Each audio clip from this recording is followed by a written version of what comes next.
جلسه تاریخی خبرگان کا جلسہ 20 سے 25 کے قریب خبرگان کی گفتگو سے اپنے مراحل کو طے کر رہا ہے. مختلف مربوط به رهبری ادامه می‌یابد. بعد از اینکه موافق و مخالف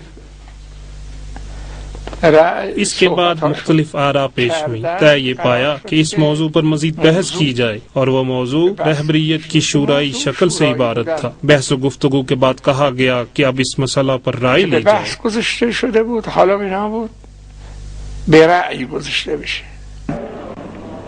45 افراد نے مثبت رائے دی ہے، لہذا فردی رہبریت تصویب ہوئی ہے. خبرگان کی اس رائے کا علم ہونے کے بعد کہ رہبریت فردی ہونی چاہیے، مزید بحث و مباحثے نے زور پکڑ لیا ہے. خبرگان کے کچھ اراکین آیت اللہ خامنہئی کا نام لیتے ہیں. یوں لگتا ہے کہ خبرگان کے کچھ اراکین اس سلسلے میں خاص قسم کی معلومات رکھتے ہیں جن سے دیگر ممبران لا علم ہیں. خبرگان کے اس موضوع پر اصرار کے بعد ہاشمی رفسنجانی درست شناخت اور ضرورت کے تحت اور اس وعدے کے بالکل برعکس جو آیت اللہ خامنہئی کے ساتھ کر چکے تھے، کچھ ایسی باتیں کرتے ہیں کہ امام خمینی نے اس حساس اور اہم مسئلے میں بھی خبرگان اور ملت کو تنہا نہیں چھوڑا ہے، بلکہ اپنے لطیف اشاروں سے صحیح سمت کی جانب رہنمائی کی ہے. اجازه بدید این حرف آقای شبستری رو میخوانه. آقای شبستری چیزی از آقای طاهری شنیدم که امام جمله‌ای درباره مجھے اجازت دیجیے کہ آقای شبستری ان باتوں کو بیان کریں جسے انہوں نے آقای طاہری سے سنا ہے کہ امام نے آقای خامنہئی کے بارے میں ایک جملہ بیان کیا ہے. اگر آپ چاہتے ہیں تو میں بیان کرتا ہوں. جی ہاں، اس سلسلے میں 4-5 گواہ بھی موجود ہیں. ہم حکومتی عہدیداران اور افواج کے سربراہ جناب احمد آغا کے ساتھ امام کے حضور تھے. یہ اس وقت کی بات ہے کہ جب جناب منتظری کا مسئلہ کافی عروج پر تھا اور ہم امام کے ساتھ اس مسئلے پر بحث و گفتگو کر رہے تھے. ہمارا کہنا تھا کہ اگر آپ جناب منتظری کو ہٹا دیں گے تو ہمیں رہبریت کا مسئلہ درپیش آئے گا. اور امام خمینی بھی فرد پر شورائے نظام کو ترجیح نہیں دیا کرتے تھے، لیکن اس وقت کوئی فرد بھی نظر نہیں آ رہا تھا کہ جسے ہم رہبریت کے لیے پیش کرتے، کیونکہ مرجعیت کی شرط والے مسئلے سے ہم بھی دوچار تھے. امام نے فرمایا کہ کیوں نہیں، آپ کے پاس فرد کیوں نہیں ہے؟ جناب آقای خامنہئی موجود ہیں. البتہ ہم نے اس وقت یہ سمجھا کہ امام وقتی طور پر ہمیں اس مشکل سے نکالنا چاہتے ہیں، اس لیے ہم نے اس بات کو کہیں نقل نہیں کیا. اور خود آیت اللہ خامنہئی کا بھی یہی اصرار تھا کہ یہ بات کسی کو نہ بتائی جائے.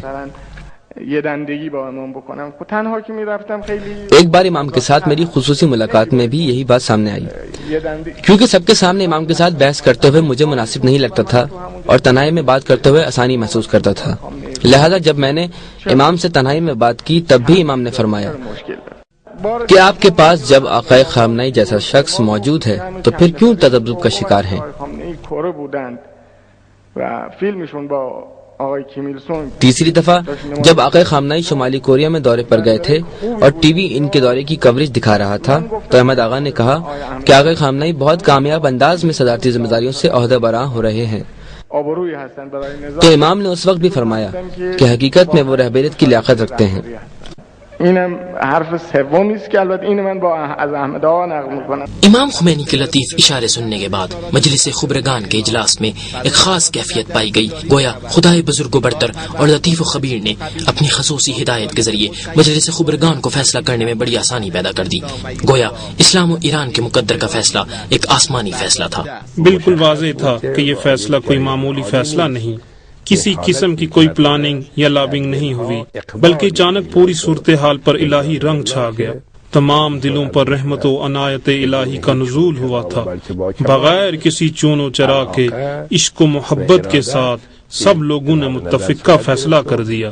اس پورے نورانی اور الہی ماحول میں فقط ایک آدمی ایسا ہے جو گہری فکر میں ڈوبا ہوا ہے. اسے بار بار صبح والے توسل اور استغاثہ بحضور پروردگار کی یاد ذہن میں گھوم رہی ہے.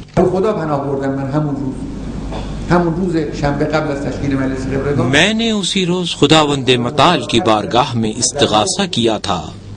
مجلس خبرگان کے اجلاس سے پہلے والی رات میں نے اپنے رب سے التماس کی کہ بار الہا ممکن ہے خبرگان کے رکن کی حیثیت سے لوگ میری طرف متوجہ ہوں اور یہ خطیر ذمہ داری میرے کندھوں پر ڈال دیں، لہذا اگر میری آخرت اور میرے دین کے لیے ذرہ برابر بھی خطرہ ہو تو قضاء و قدرت کا مالک ہے، ہرگز یہ مسئولیت میرے کندھوں پر نہیں آنی چاہیے۔ میں نے یہ التماس واقعتاً تہے دل سے کی تھی کہ یہ ذمہ داری میرے کندھوں پر نہ آئے۔ جو لوگ وہاں پر اجلاس میں موجود تھے وہ جانتے ہیں کہ میں نے شدید مخالفت کی تھی، لیکن حضرت آیت اللہ مشکینی گواہ ہیں کہ تمام تر بحث و مباحثے کے باوجود مجھے منتخب کیا گیا، اگرچہ میں نے پوری کوشش کی تھی کہ یہ نہ ہو۔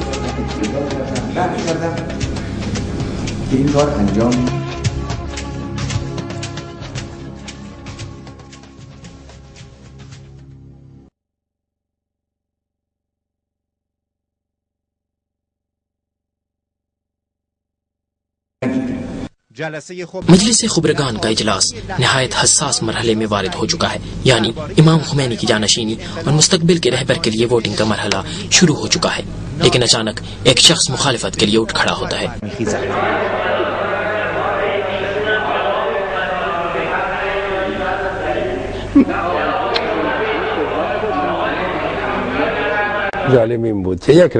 بہت دلچسپ واقعہ رونما ہوا۔ پورے اجلاس میں فقط ایک شخص نے مخالفت کی اور اجلاس کے چیئرمین سے بات کرنے کی اجازت مانگی، اور وہ شخص کوئی اور نہیں بلکہ خود آیت اللہ خامنائی تھے۔ انہوں نے تقریر کے لیے ٹائم مانگا۔ سب لوگوں کا خیال تھا کہ بس اب تقریر کی کوئی ضرورت نہیں ہے، اس لیے کہ مسئلہ حل ہو چکا ہے اور سب متفق ہیں اور آپ کو قبول کرنا ہی ہوگا، لیکن انہوں نے بھرپور اصرار کیا اور تقریر کرنے کے لیے ڈائس پر پہنچ گئے۔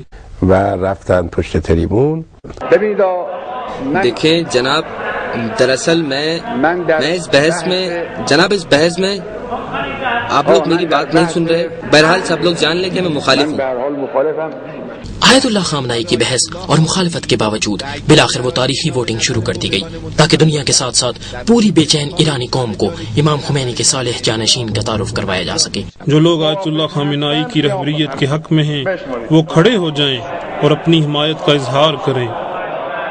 خدا را ہم شکر گزاریم کہ خدا بند متعال کے شکر گزار ہیں کہ تمام مراحل بے حسن و خوبی انجام پا گئے اور رہبریت جیسا اہم مسئلہ طے پا گیا۔ امید کرتا ہوں کہ انشاءاللہ امام زمانہ ہم سے راضی ہوں اور یہ انقلاب آیت اللہ خامنائی کی رہبریت میں کمال کی منزلیں طے کرے۔ آیت اللہ خامنائی کا چہرہ پوری دنیا کے لیے جانا پہچانا چہرہ ہے اور سب کو معلوم ہے کہ وہ ایک سمجھدار اور ذمہ دار مسئول ہیں۔ ایسا لائق شخص جو شروع ہی سے اسلام و انقلاب اور امام خمینی کے ساتھ تھے، ان کی ذات میں کبھی سازش پذیری نہیں دیکھی گئی اور ہمارے آج کے انتخاب سے امید کرتا ہوں کہ دشمنوں کی تمام تر آرزویں برباد ہو گئی ہوں گی انشاءاللہ۔ پروردگارا دعای امام بزرگوار، دعای شهیدان، دعای شهید دست غیب و برتر و بالاتر از همه دعای حضرت ولی عصر ارواحنا فدا را شامل حال ما بگردان۔ السلام علیکم و رحمت اللہ۔ سلامت رہے دین حق کا نظام، اے خامنائی سلام السلام، ہے یہ آپ کے ہر جوان کا پیام، اے خامنائی سلام السلام، ہے یہ آپ کے ہر جوان کا پیام۔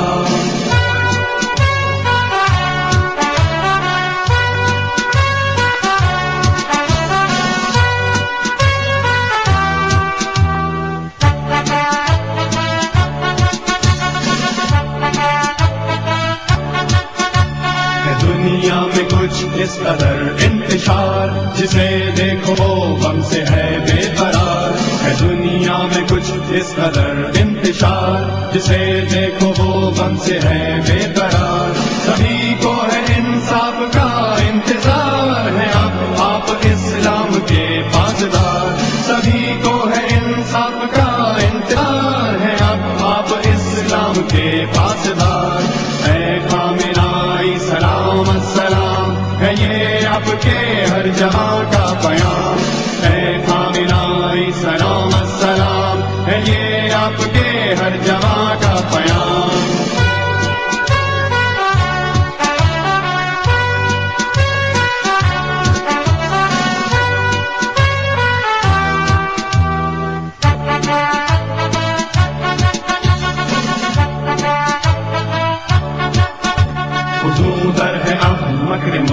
مستکبری مددگار مظلوم کوئی نہیں فسون پر ہے اب مکر مستکبری مددگار مظلوم کوئی